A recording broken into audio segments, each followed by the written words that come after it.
Hallo julle. Jy weet, ek het getuienis op sosiale media gelaai en op YouTube.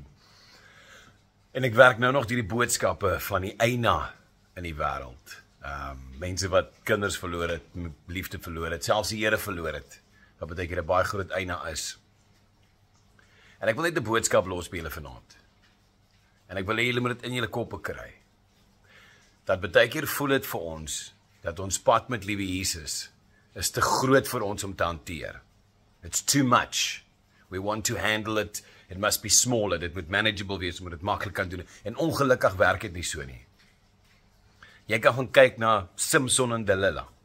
Jy kan gaan kyk na Dawid en Goliat. Jy kan gaan kyk na van die leeukuil regdeur tot Jona en die vis. Elke liewe persoon in die Bybel, Noag in die ark, almal was stories of getuienisse wat hulle het, wat groter was as wat hulle kon hanteer. Is groter as wat hulle kon hanteer. Maar hulle het deurgedruk saam met liewe Jesus. En die Here het vir hulle uitkoms gegee. En die Here het vir hulle die brilliantste getuienisse gegee. So as jy vanaand voel, of selfs in jou lewe nou, that it's too much for you to handle. Perfect. Good. Want jou getuienis kom. Jou storie kom. Hou vas in die Here. Gaan lê op jou knieë, werk saam met die Here deur jou probleme en ek beloof dit vir jou.